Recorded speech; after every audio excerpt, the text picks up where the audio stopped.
Alors, depuis dimanche dernier, nous sommes en train de parler de l'importance des actions prophétiques. Et aujourd'hui, nous sommes à la deuxième session ou la deuxième partie et qui va clôturer ce thème. Et je suis venu ce matin réveiller ta conscience. Telle est la mission de la mission Réveil International. Yes. Le coq que vous voyez derrière moi est là pour réveiller la conscience des hommes. Yes. Pour réveiller la conscience de Pierre. C'est ce coq-là qui a chanté quand Pierre s'est repenti. Et la mission Réveil a pour objectif premier de réveiller la conscience des humains sur le surnaturel de Dieu. Amen. Nous ne pouvons pas vivre une vie chrétienne de façon basique. On ne prie pas un Dieu mort, mais on prie un Dieu vivant. Yes. Et ce Dieu vivant, on doit le voir à l'œuvre dans nos vies. C'est vrai. Nous ne pouvons pas vivre une vie chrétienne sans Dieu, sans un Dieu vivant. À moins que Jésus ne soit pas ressuscité. Mais si Jésus-Christ de Nazareth, le roi des rois, le spécialiste des cas impossibles, s'il est ressuscité, ça veut dire que nous devons vivre un Dieu vivant. Amen. Alléluia. Amen. Et les actions prophétiques, nous avons vu ça la dernière fois, dimanche dernier. Nous avons dit et nous avons défini ce que c'était. Et on a dit que une action prophétique est un rituel administré par un prophète, inspiré par le Saint-Esprit qui provoque une modification de l'avenir. Comment? Donc l'action prophétique est là pour changer le cours des événements. L'action prophétique est là pas pour remplacer ta vie de prière, mais l'action prophétique t'aide à avoir des résultats plus rapidement que d'autres. Et on a vu dans la parole de Dieu, selon ce qui était écrit dans 1 Jean 4, le verset 1, on va prendre la Bible et on va voir. Yes. 1 Jean chapitre 4, à partir du verset 1. Ce matin, Dieu va nous faire du bien. Alléluia. 1 Jean 4, verset 1. Mhm. Bien-aimés, Bien-aimé, n'ajoutez pas foi à tout esprit, mais éprouvez les esprits pour savoir s'ils sont de Dieu. éprouvez les esprits Yes. pour savoir s'ils sont de Dieu. Car plusieurs faux prophètes sont venus dans ce monde. Plusieurs faux prophètes sont venus dans ce monde. Ça s'arrête là. Oui. Reprends le verset. Bien-aimés, Bien-aimé, n'ajoutez pas foi à tout esprit, n'ajoutez pas foi à tout esprit, mais éprouvez les esprits mais éprouvez les esprits pour savoir s'ils sont de Dieu. pour savoir si ces esprits-là sont de Dieu. Car plusieurs faux prophètes sont venus dans ce monde. Parce qu'il y a plusieurs faux prophètes qui sont venus dans ce monde. Dans d'autres versions, on dit « Amis très chers », version parole de vie. Ne croyez pas tout ce qu'ils disent. Tous ceux qui disent « Nous avons le Saint-Esprit ». Mais examinez-les avec attention pour savoir si ces gens ont vraiment l'Esprit de Dieu. En effet, beaucoup de faux prophètes sont venus dans le monde. Yes. La version français courant dit « Mes chers amis, ne croyez pas tous ceux qui prétendent avoir le Saint-Esprit, mais mettez-les à l'épreuve pour vérifier. » Dis avec moi, pour vérifier. Pour vérifier. Si l'esprit qu'ils ont vient de Dieu. Yes. Ça veut dire qu'il y a des prophètes qui ont l'esprit du diable et qui travaillent. Il y a des prophètes qui ont l'esprit de Dieu et qui travaillent. Jésus dit, ou la Bible dit, de les mettre à l'épreuve pour voir, de les tester pour voir, de éprouver pour savoir si véritablement ces gens-là viennent de Dieu. Yes. Car en effet, de nombreux faux prophètes se sont répandus dans le monde. Alléluia. Amen. Donc, aujourd'hui, nous voyons de tout. C'est vrai. Nous voyons de tout sur les réseaux sociaux. Nous voyons de tout. Actuellement, dans le monde, il y a de toutes sortes de prophètes et de prophétiques. Et il y a beaucoup de personnes beaucoup de prophètes qui font des actions prophétiques. Mais comment je sais qu'une action prophétique est inspirée de Dieu ou pas? C'est pour cela que nous sommes là. Alléluia. Et nous avons parlé de 2 Samuel, on a vu rapidement, on va pas lire, je vais juste rappeler et puis on va lire les passages du jour. On a vu que dans Juge 9, verset 45, que Abimelech avait tué des gens dans un endroit, dans une ville. Et lorsqu'il est arrivé dans la ville, il a semé du sel. On a vu qu'il a creusé, il a mis du sel, il a creusé, il a mis du sel. La Bible dit qu'il sema du sel. Et quand il a semé le sel, à ce même endroit, dans d'autres versets que nous avons lus, genre 2 Rois 4, verset 1, 2 Samuel 8, verset 13, 1 Chronique 18, verset 12, on a vu que des gens sont allés faire la guerre. Et quand ils faisaient la guerre, on s'est rendu compte et on a fait avec nos recherches que ces personnes-là étaient des descendants d'Abimelech. Et quand ils faisaient la guerre et qu'ils n'arrivaient pas à avoir je dirais la victoire sur l'ennemi, ils repliaient dans une vallée qu'on appelle la vallée du sel. Et quand on fait des recherches, on se rend compte que dans la vallée du sel, c'est là que Abimelech avait semé le sel. Et quand il a semé le sel, avant de semer le sel, il a rasé la ville. Donc tous ceux qui descendent d'Abimelech et qui venaient dans cet endroit arrivaient à avoir la victoire sur les ennemis. Parce que leurs ancêtres avaient fait une action. Il y a des actions prophétiques que nos parents ont fait. Des actions qui ont été inventées, ou même je dirais même pas inventées, mais des actions qui ont été poussées par le diable. Et lorsqu'ils ont fait ces actions, que ces actions ont été faites, ça a eu de l'impact sur nous. Ce que nos parents ont fait ont de l'impact sur nous. On va le voir aujourd'hui. Yes. Et notre vie de prière, malgré que nous prions, malgré que nous avons une communion avec Dieu, malgré que nous prions tous les jours à 19h, nous prions tout le temps à partir de 20h, tu te mets dans la chambre, minuit 30, tu pries. Malgré tout ça, rien ne va. Ta vie tourne en rond. Tu cherches comment faire, mais tu n'arrives pas. Tu pries. Tu jeûnes. Et j'ai dit la dernière fois, yes. Si nous voulons voir ce que nous n'avons jamais vu, yes, faisons ce que nous n'avons jamais fait. C'est vrai. Nous n'avons jamais, et on ne nous parle même pas des actions prophétiques à l'église. Pourtant, c'est quelque chose de puissant. Amen. Amen. Psaume 75, verset 8. Bien-aimé, c'est quelque chose, il faut prêter attention. Tu es un enfant de Dieu. Qui dit enfant de Dieu dit fils de Dieu. Qui dit fils de Dieu, ça veut dire que j'ai un père là-haut. En dehors de mon père biologique, j'ai un père qui est en haut. Yes. Et ce père qui est en haut me montre une façon de fonctionner. Lui qui est Dieu. Yes. La Bible dit dans le psaume 75, verset 8. On y va. Psaume 75, verset 8. Il y a dans la main de l'Éternel une coupe. La Bible dit qu'il y a dans la main du Dieu que nous prions une coupe. Où fermente un vin plein de mélange. Dans cette coupe, il y a du vin avec plein de mélange. Et il en verse.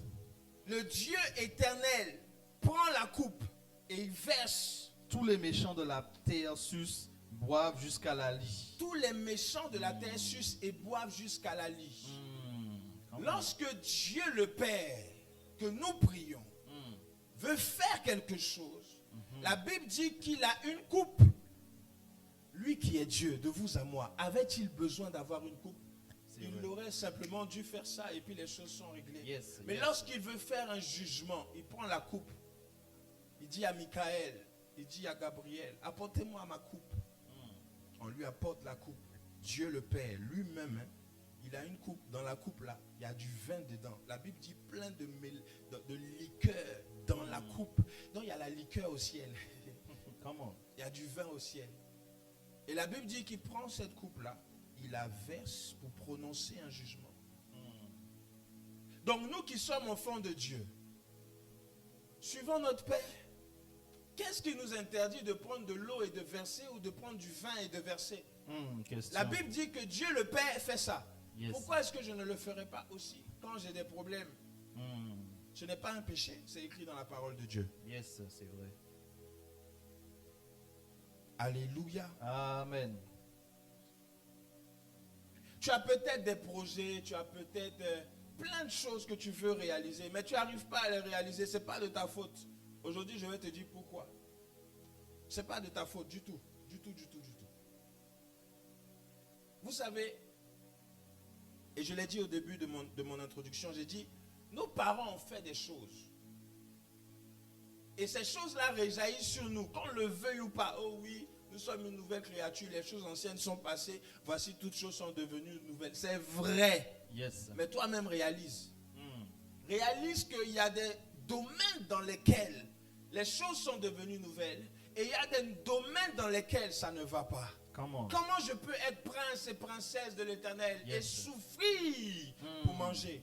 C'est vrai. Comment je peux être prince et princesse de l'Éternel? La Bible dit, demande et je te donnerai. Jésus, la Bible dit, Dieu dit, je suis avec toi. Demande-moi et je te donnerai. Mais quand on demande, il ne nous donne pas. Et Jésus dit, vous demandez, vous ne recevez pas parce que vous demandez mal. Votre façon de prier doit changer. Ta manière de prier doit changer. Tu dois être révolutionné à l'intérieur de toi. Si tu n'es pas révolutionné, ça veut dire que tu n'as pas une vie de prière. Parce que si tu n'as pas, il n'y a pas de changement dans ta vie. Et ça fait longtemps que tu pries de la même façon, tu ne changes pas ta façon de prier et tu préfères rester comme ça. Bien aimé, tu vas attendre longtemps. Et on nous dit, si la prophétie tarde, attends là. Je ne dis pas que c'est faux, c'est vrai. Mais qu'est-ce qu'on fait en attendant la prophétie? Question. Ici, on nous dit que Dieu prend une coupe et il verse. Ça vous rappelle rien? On voit les gangas. Chez nous, on dit les féticheurs. En Côte d'Ivoire, on dit les féticheurs. Dans d'autres pays, on dit ganga. Dans d'autres, je sais pas, on dit quoi? Gardien des affaires.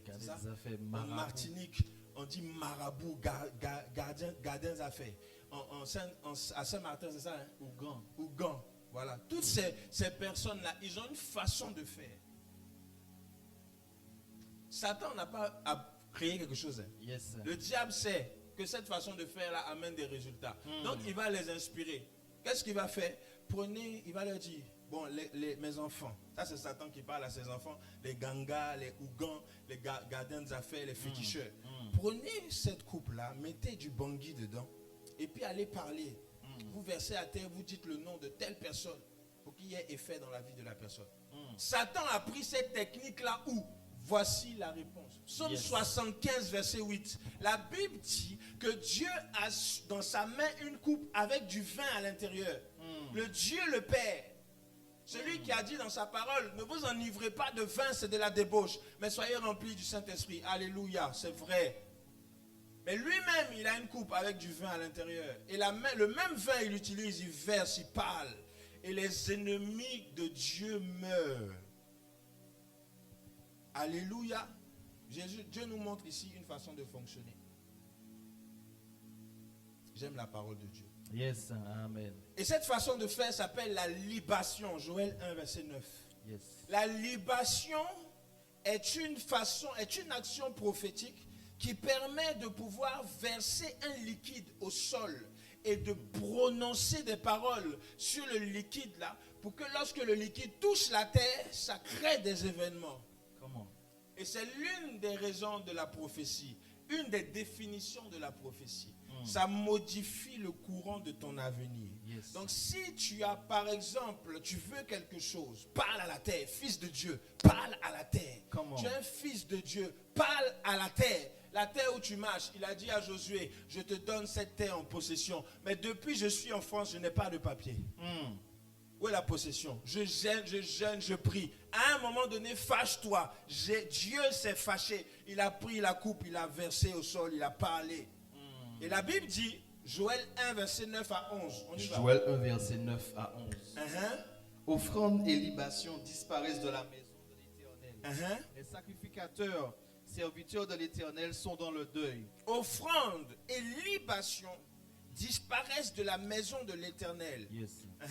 Les champs sont ravagés. Les sacrificateurs sont dans le deuil. Les champs sont ravagés. La terre est attristée. La terre est triste. Car les blés sont détruits. Parce que le blé est détruit. Le mou est tari. Le mou a tari. L'huile est desséchée. L'huile est desséchée. Les laboureurs sont consternés. Les laboureurs sont consternés. Les vignerons gémissent. Les vignerons gémissent. À cause du froment de l'orge. Parce que la moisson des champs est perdue. Amen. C'est le verset 11. Oui. Voici un problème. La Bible dit, Joël 1, verset 9, l'offrande et la libation, moi je ne veux pas parler d'offrande aujourd'hui, je parle de libation, ont disparu de la maison de l'Éternel. Ça veut dire que si ça avait disparu, c'était là avant. Donc si la libation était là avant, pourquoi est-ce qu'elle a disparu? Comment? Question. Et la Bible dit que ça a disparu. Maintenant que ça a disparu, les sacrificateurs pleurent. Reprends avec moi. L'offrande et libation disparaissent de la maison de l'Éternel. Maintenant que ça a disparu, les sacrificateurs serviteurs de l'Éternel sont dans le deuil. Ils sont dans le deuil. Les champs sont ravagés. Ton champ est ravagé. La terre est attristée. La terre est triste. Car le blé sont détruits. Parce que le blé est détruit. Le mout est tari. Le mou est tari. L'huile est desséchée. Ce que tu fais ne marche plus. Les laboureurs sont consternés. Ce que tu entreprends ne fonctionne pas. Les vignerons gémissent. Tu gagnes du pain à la sueur de ton front, mais tu n'arrives pas. À cause de l'orge et le froment. Parce que tout ce que tu fais ne fonctionne pas. Yes, parce que la moisson des champs est perdue. Tout ce que tu as comme entreprise ne fonctionne pas. Pourquoi? Parce que l'offrande et la libation ont disparu. Alléluia. Bien-aimé, le prophétique n'est pas là pour prendre les gens et les maintenir dans l'esclavage. Yes. Le prophétique est là pour te dire, à toi qui m'entends et à toi qui es dans cette salle, que tu es indépendant. Tu dois être indépendant. Yes. Ta vie de prière, tu dois avoir des résultats. Yes, come on. Tu dois avoir des résultats. Et on nous parle des actions prophétiques. Et la Bible dit que Dieu a une coupe. La Bible dit aussi, on vient de lire, que la libation a disparu, l'offrande a disparu. On ne retrouve plus ces choses dans la maison de l'Éternel. Et à cause de ça, tes champs sont ravagés. La terre est triste parce qu'on ne lui parle plus. Pourtant, Dieu a tout mis entre les mains de la terre. Laissez-moi vous rappeler quelque chose. Lorsque Jésus est né, la Bible dit qu'il y a une étoile qui est passée sur la terre. Et l'étoile a été suivie par des magiciens, des mages.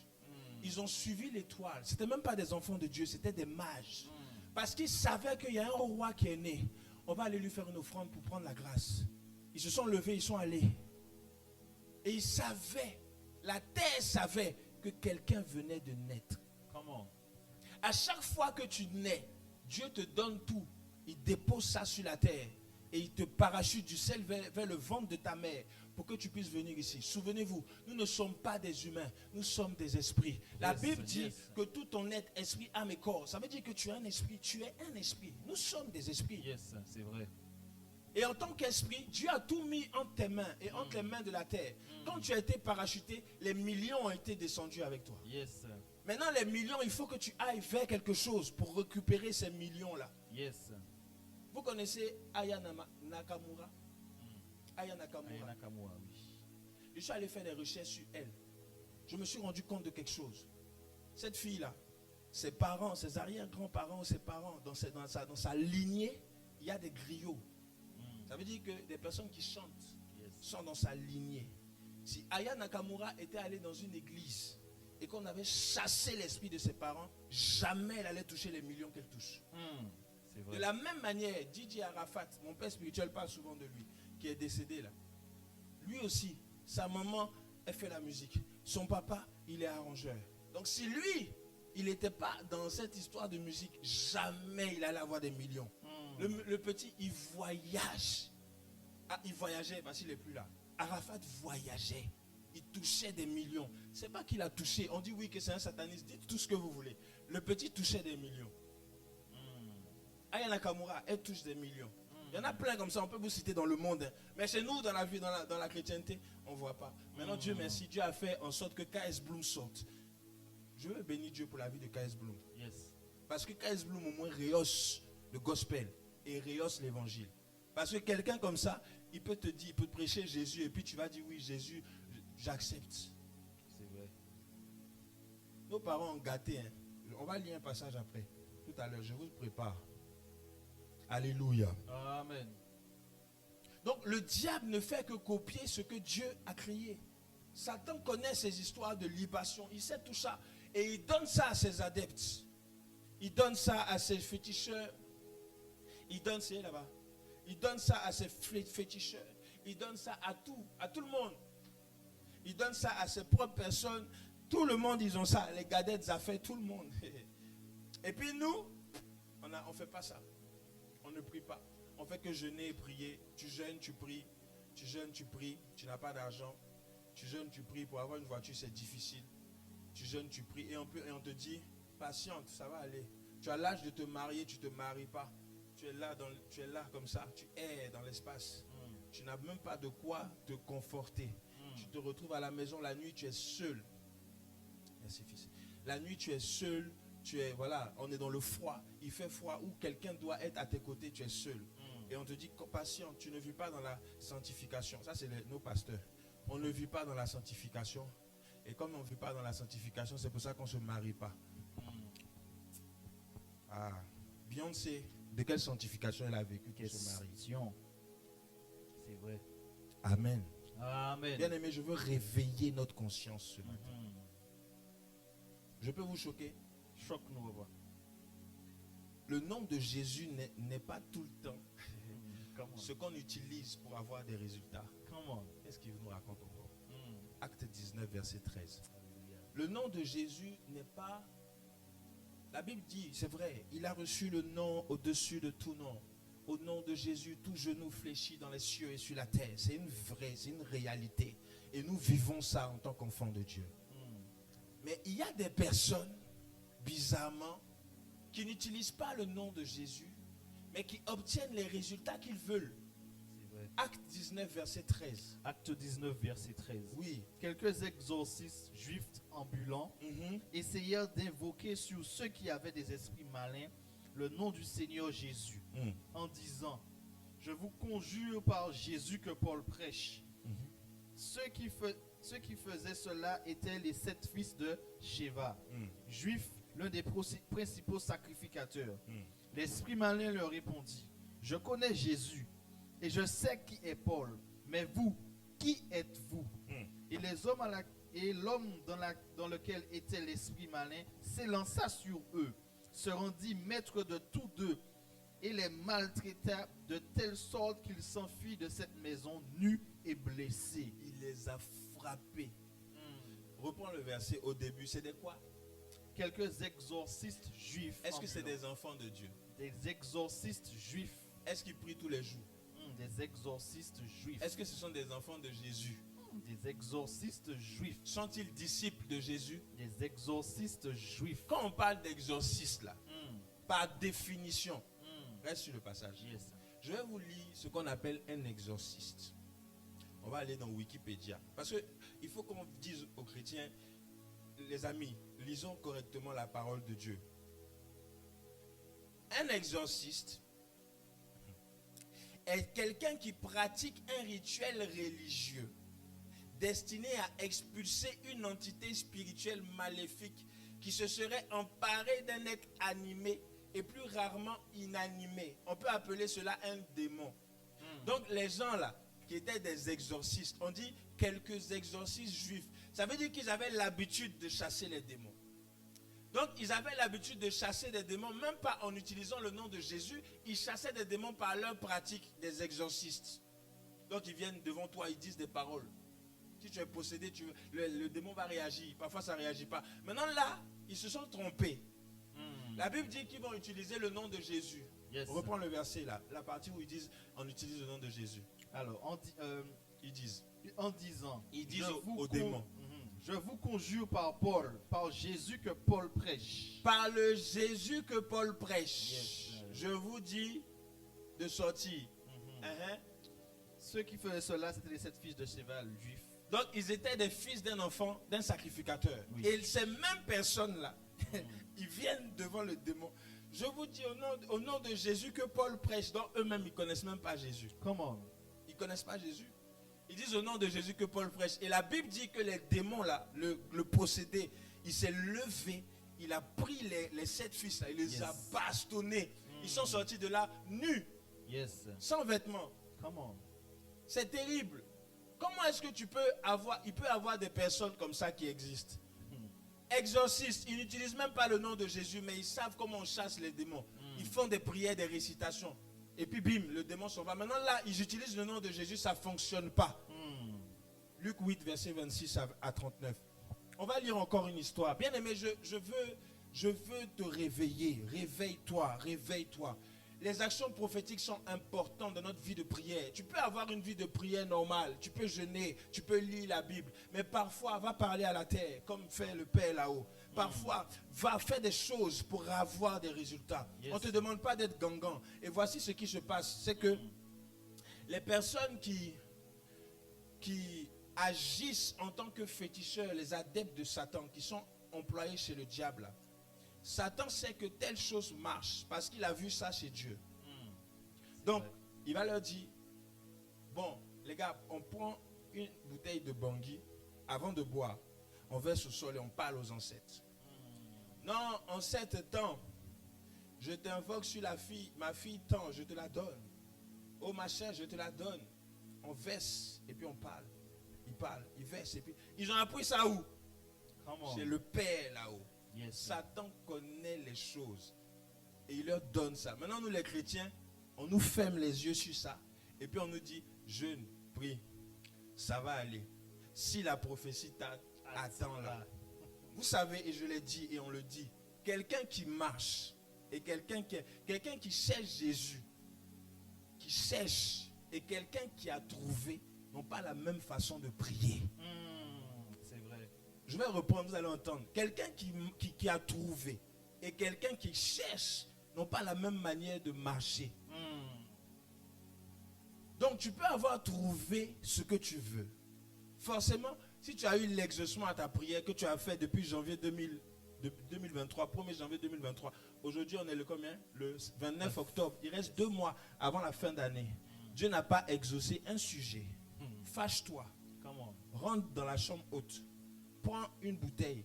Va dehors, verse au nom de Jésus, créateur du ciel et de la terre. En tant qu'enfant de Dieu, je déclare, tout ce qui... Et puis tu parles, les choses vont se passer. Yes. Chez le diable, ils font ça. Luc 8, verset 26. Oui. Ils abordèrent dans le pays des Gethsémane. Jésus et ses disciples vont dans un endroit qui est vis-à-vis de la Galilée. Lorsque Jésus fut descendu à terre, il vit au-devant de lui un homme de la ville qui était possédé de plusieurs démons. Le fou de Gadara. Depuis longtemps, il ne portait point de vêtements et avait sa demeure non dans une maison mais dans un sépulcre. Ayant vu Jésus, il poussa un cri, se jeta à ses pieds et dit d'une voix forte, qu'il y a-t-il entre toi et moi, Jésus, fils de Dieu? Je t'en supplie, ne me tourmente pas. Car Jésus commandait à l'esprit impur de sortir de cet homme dont il s'est emparé depuis longtemps. On le gardait lié de chaînes et de fer aux pieds, mais il rompait les liens et il était entraîné par le démon dans le désert. Jésus lui demanda, quel est ton nom? Légion, lui répondit-il, car plusieurs démons étaient entrés en lui. Et ils prièrent instamment Jésus de ne pas leur ordonner d'aller dans l'abîme. Il y avait là dans la montagne un grand troupeau de pourceaux qui paissaient. Et les démons supplièrent Jésus de leur permettre d'entrer dans ces pourceaux. Et il le leur permit. Les démons sortirent de cet homme, entrèrent dans les pourceaux, et le troupeau se précipita dans les portes escarpées, dans le lac, et se noya. Ceux qui les faisaient paître, voyant ce qui était arrivé, s'enfuirent et répandirent la nouvelle dans la vallée et dans les campagnes. Les gens allaient voir ce qui était arrivé. Ils virent auprès de Jésus et ils trouvèrent l'homme de qui étaient sortis les démons assis à ses pieds, vêtu et dans son bon sens. Il était dans son bon sens. Ça veut dire qu'il était délivré. Yes. Maintenant, reprends le verset 29. Car Jésus commandait à l'esprit impur de sortir de cet homme. La Bible dit ici chez moi, dans ma version, on dit, verset 29, Jésus ordonnait en effet à l'esprit impur de sortir de cet homme. Ça veut dire que Jésus a tapé poteau, comme on dit en Côte d'Ivoire. Ça veut dire que là, ce qui s'est passé, c'est que Jésus a tapé poteau. Il est en train de prier. Sors, sors, sors, sors. Et puis le démon le regarde comme ça. Ah, qui es-tu, Jésus? Tu es venu nous tourmenter. Non, je ne sors pas. Sors, je ne sors pas. Qui es-tu, Jésus? Tu es venu nous tourmenter. C'est ce qui se passe. Donc Jésus est devant un démon et puis il tape poteau. Le grand maître, celui qui peut faire ça. Et puis le démon sort. Celui qui peut faire ça. Et puis le démon sort. Cette fois-ci, il change sa façon de faire. Il parle au démon, au possédé. Qui es-tu? On dit, oh, je suis Légion. Oh, Légion, vous êtes combien? On est beaucoup dans le corps là. Yes. Mais qu'est-ce que vous voulez? Laissez-le vivre. Ok, si tu veux nous délivrer, faut nous emmener dans le troupeau de porcs. Come on. Pourquoi? Parce que c'est de là que nous venons. Ah, ok, sortez. Et les démons sont allés dans le troupeau de porcs. Bien-aimé, j'aimerais te dire, il y a des délivrances qu'on fait au nom de Jésus Yes. et ça fonctionne. Mm. Mais il y en a d'autres, on ne fait pas au nom de Jésus. Mm. Tu parles à la terre. Yes. Ou sinon tu parles à l'esprit qui a possédé les enfants depuis. Mm. Mon père spirituel racontait une histoire. Il y a une dame qui a donné sa fille à une eau, un génie. Et le génie, il possède la fille. Arrivée à 35 ans, je crois qu'elle avait 30 ans dépassés. La fille était possédée, donc elle ne dort pas.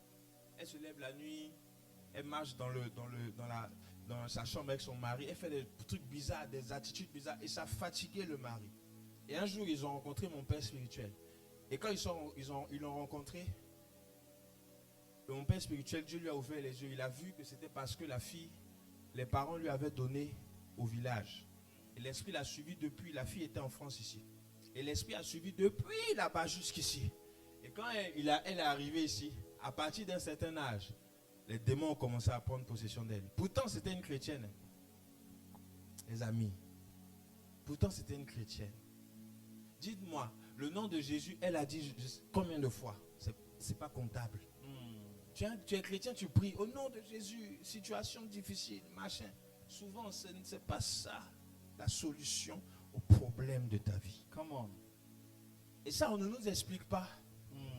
Dites-nous, pourquoi est-ce qu'ici, Jésus ne dit pas, Légion, sortez et allez dans les abîmes des ténèbres? Oui, pourquoi il ne fait pas ça? Et puis, le démon sort. Pourquoi? En présence de Jésus, la Bible dit que l'esprit est tourmenté, mais l'esprit ne bouge pas. Il est dans le corps du gars. Il ne bouge pas. Et il parle à Jésus. Tu veux nous sortir de ce corps? Emmène-nous dans les troupeaux de porcs qui sont là. Pourquoi? Parce que c'est de là qu'on vient. Donc ça veut dire qu'avant, il y avait un rituel qui avait été fait par les parents de cet homme. Et pour guérir ou pour délivrer cet homme, il fallait passer par une action prophétique. Ça allait de rien, mais c'est une action prophétique. Pourquoi je dis ça? Quand les démons sont rentrés dans les porcs, ils sont allés où? Ils sont allés où? Dans l'eau. Dans l'eau. Directement dans l'eau. Parce que c'est de là qu'ils viennent. Alléluia. Amen. Bien-aimé, le nom de Jésus est notre, je dirais, c'est notre élément fédérateur. Mais souvent, le nom de Jésus ne fonctionne pas devant une situation. Tu peux parler à la terre, tu prends le drapeau de ton pays, tu parles, tu prends la terre de chez toi, tu parles, c'est pas interdit, hein? C'est même pas du tout interdit. Prendre de l'eau, parler à la terre, sois indépendant. En fait, on comprend quelque chose, je comprends quelque chose. Les pasteurs ne veulent pas qu'on sache ça, qu'on connaisse ces secrets-là. Parce que si tu sais ça, tu vas devenir indépendant. C'est vrai. Et ici, je vous dis, on vous révèle, on ouvre ta conscience, on ouvre ta conscience. On va lire une deuxième histoire et nous allons clôturer. 2 Rois 5, le verset 1 à 25. L'importance des actions prophétiques. Une action prophétique est souvent importante quand tu pries. Mais l'action prophétique ne remplace pas ta vie de prière. L'action prophétique ne remplace pas ta manière d'être, de vivre Dieu. L'action prophétique ne remplace pas ta façon de faire ta vie chrétienne. L'action prophétique ne remplace pas tes jeûnes et prières. L'action prophétique ne remplace pas tout ce que tu as l'habitude de faire avec Dieu. Ce que tu as comme intimité avec Dieu. L'action prophétique n'est pas là pour remplacer ta vie d'adorateur. L'action prophétique n'est pas là pour modifier ta façon de vivre ta vie chrétienne. Mais l'action prophétique est là pour t'aider à avoir des résultats. J'ai pas entendu. Amen. L'action prophétique est là pour t'aider à avoir des résultats. Yes, c'est vrai. Regardez cette histoire. 2 Rois 5, verset 1. On va pas, peut-être qu'on ne va pas tout lire parce que on peut lire, on a le temps. Alléluia. On peut lire. 2 Rois 5 à partir du verset 1. Naaman, chef de l'armée du roi de Syrie, jouissait de la faveur de son maître et d'une grande considération car c'était par lui que l'Éternel avait délivré les Syriens. Mhm. Mais cet homme fort et vaillant était lépreux. Mhm. Or, les Syriens étaient sortis par troupes et ils avaient emmené captif une petite fille du pays d'Israël qui était au service de la femme de Naaman. Et elle dit à sa maîtresse, « Oh, si mon Seigneur était auprès du prophète qui est à Samarie, le prophète le guérirait de sa lèpre. » Naaman alla dire à son maître, « La jeune fille du pays d'Israël a parlé de telle et de telle manière. » Et le roi de Syrie dit, « Va, rends-toi à Samarie, et j'enverrai une lettre au roi. » Il partit, prenant avec lui 10 talents d'or, 6000 cycles d'or et des vêtements de rechange. Il porta au roi d'Israël la lettre où était dit, « Maintenant, quand cette lettre te sera parvenue, tu sauras que j'envoie Naaman mon serviteur, afin que tu le guérisses de sa lèpre. » Après avoir lu la lettre, le roi d'Israël déchira ses vêtements et dit, « Suis-je un Dieu pour faire mourir et pour faire vivre, qu'il s'adresse à moi afin que je guérisse un homme de sa lèpre. Sachez donc et comprenez qu'il cherche une occasion de dispute avec moi. » Lorsque Élisée, homme de Dieu, apprit que le roi d'Israël avait déchiré ses vêtements, il envoya dire au roi, « Pourquoi as-tu déchiré tes vêtements? Laisse-le venir à moi, et il saura qu'il y a un prophète en Israël. » Naaman vint avec ses chevaux et son char, et il s'arrêta à la porte de la maison d'Élisée. Élisée lui fit dire par message, « Va, et lave-toi 7 fois dans le Jourdain. Ta chair deviendra saine, et tu seras pur. » Naaman fut irrité et s'en alla en disant, « Voici, je me disais, il sortira vers moi et se présentera lui-même. Il invoquera le nom de l'Éternel son Dieu. Il agitera ses mains sur la place et guérira le lépreux. Les fleuves de Damas, d'Albana et le Partar ne se lavent-ils pas mieux que tous les eaux d'Israël? » Va au verset 13. Attends, va au verset 13, oui. Mais ses serviteurs s'approchèrent pour lui parler et lui dire, « Mon père, si le prophète t'a demandé quelque chose de difficile, ne l'aurais-tu pas fait? Combien plus dois-je faire ce qu'il t'a dit?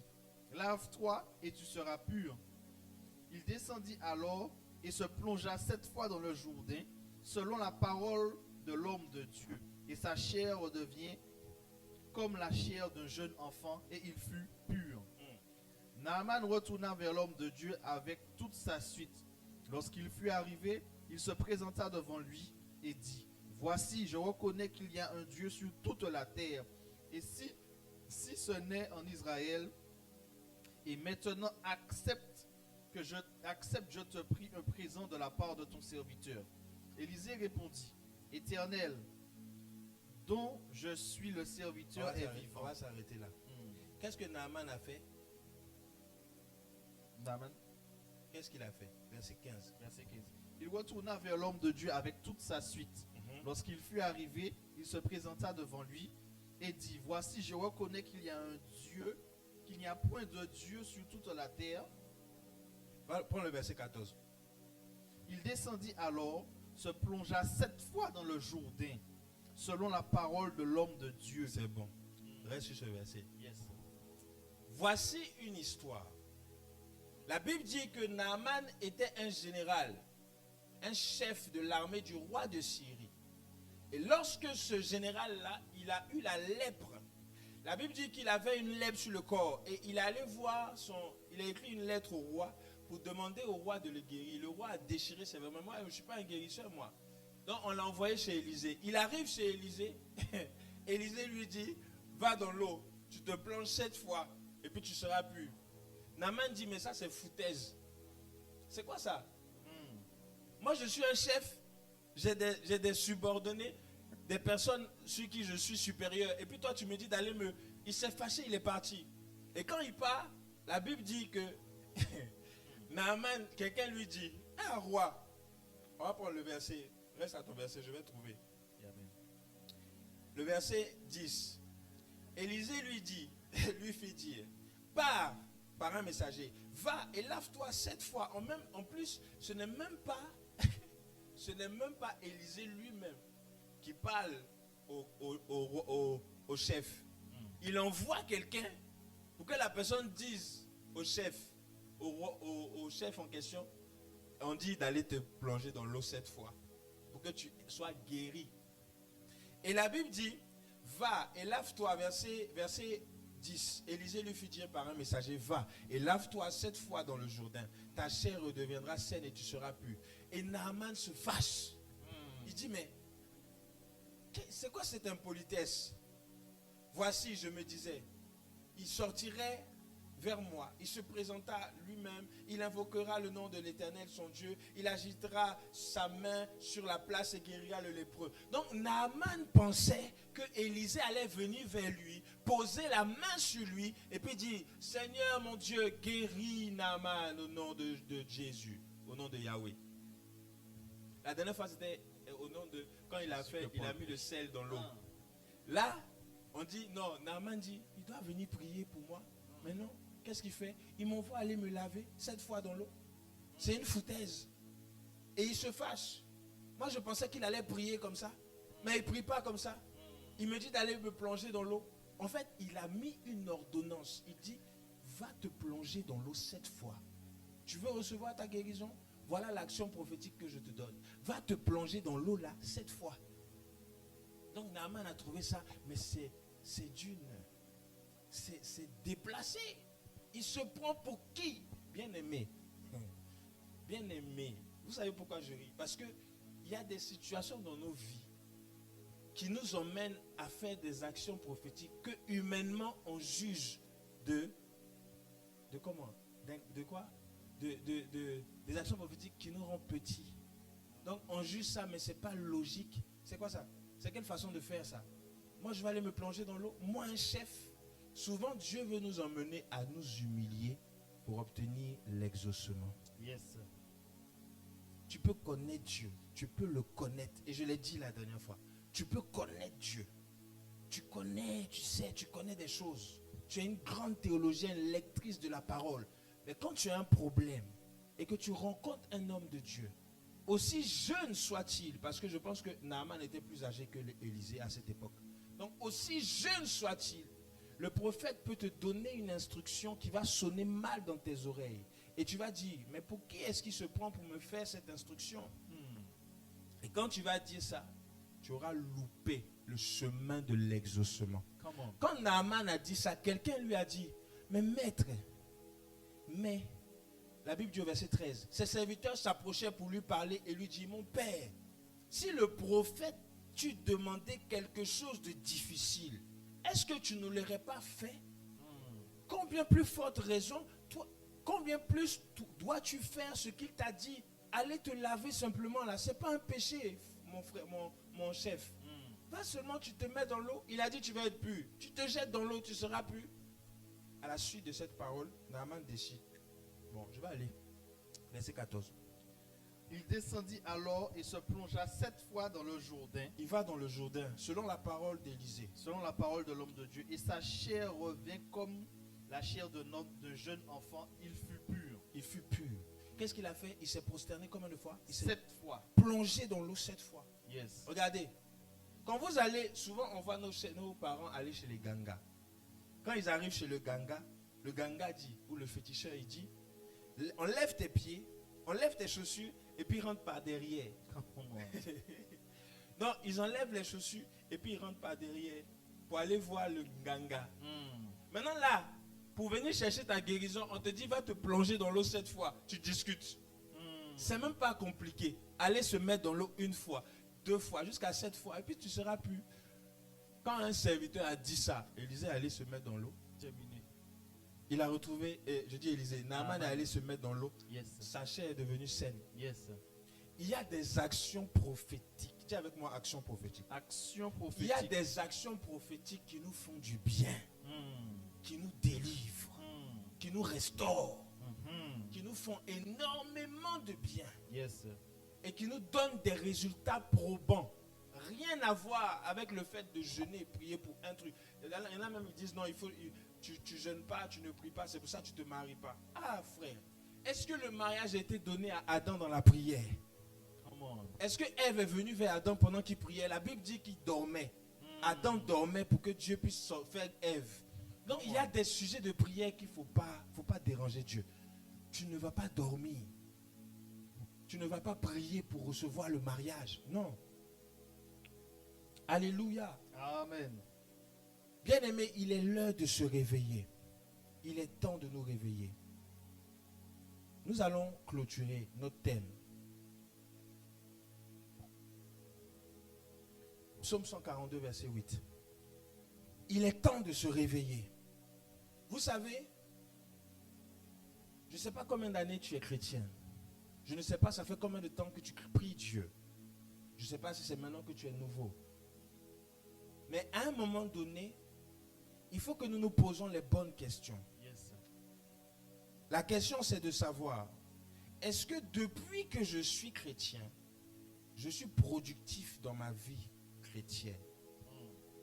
C'est vrai, tu as amené des âmes à Dieu, mais toi-même, ta vie, quand tu te regardes, est-ce que ça va? Psaume 142, verset 8. Psaume 142, verset 8. Oui. Tire mon âme de sa prison. David écrit un psaume inspiré par le Saint-Esprit. Yes. Et le psaume dit, tire mon âme de sa prison. Afin que je célèbre ton nom. Afin que je célèbre ton nom, Les Seigneur. justes viendront m'entourer. Les justes vont venir m'entourer Quand tu m'auras fait du bien. quand tu m'auras fait du bien. Ce psaume-là, il fait du bien. On dit, tire mon âme de sa prison. De quelle prison on parle? Suis-moi. Yes. De quelle prison on parle? Tire mon âme de sa prison. afin que je célèbre ton nom. Les justes viendront m'entourer. Quand tu m'auras fait du bien. Pourquoi David dit que son âme est emprisonnée? Comment? Toi qui es l'homme selon le cœur de Dieu. Toi que Dieu a choisi depuis le bas âge. C'est vrai. Qui a été oint par Samuel. Tu es devenu roi. Et puis là, tu fais une prière, tu dis quoi? Tire mon âme de sa prison. Ton âme est emprisonnée? Question. Non, je vous dis, le diable n'a rien créé. C'est vrai. Il ne fait que copier ce qu'il a vu chez Dieu. Satan emprisonne les gens. Il les met dans des bouteilles. Il les met dans des animaux. Et puis il égorge.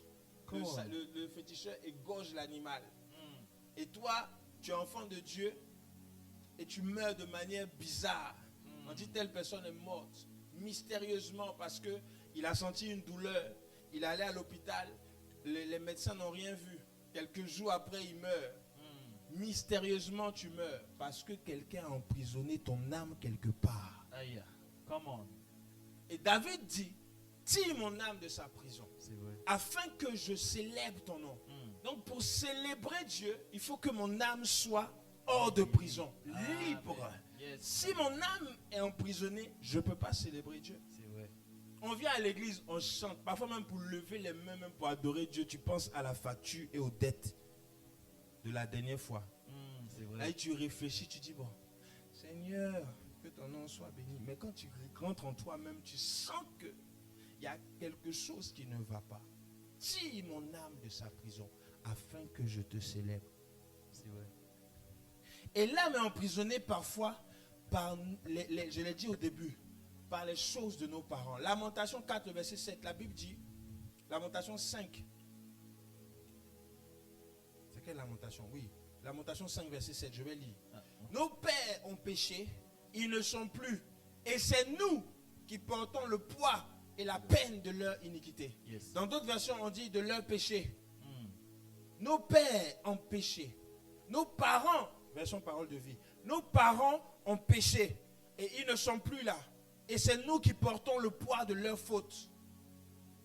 Version courant. Nos parents ont fait le mal, ils ne sont plus là. Mais c'est nous qui portons le poids de leurs crimes.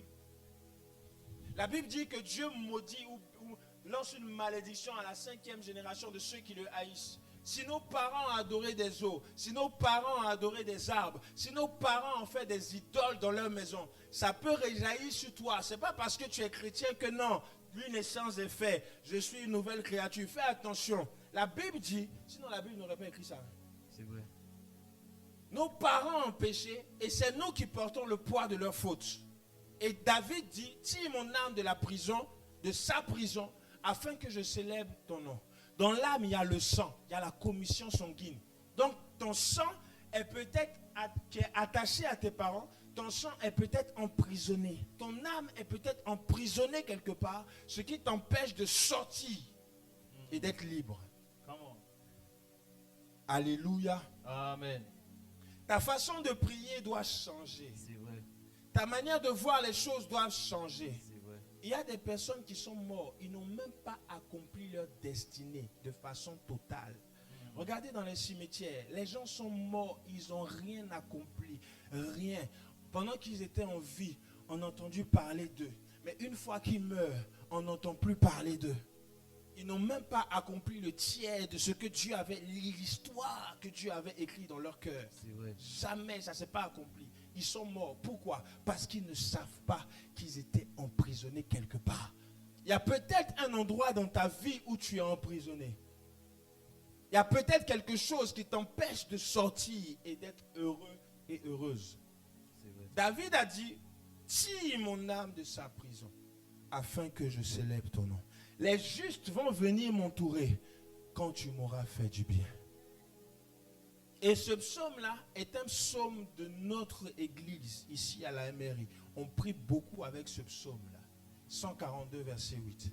Tire notre âme de la prison, afin que nous te célébrons, Seigneur. Les justes viendront nous entourer quand tu nous auras fait du bien. Yes. On n'a pas inventé, c'est dans la parole de Dieu. Yes, c'est vrai. Tout ce que nous faisons est biblique. Et voici comment vous pouvez reconnaître un faux.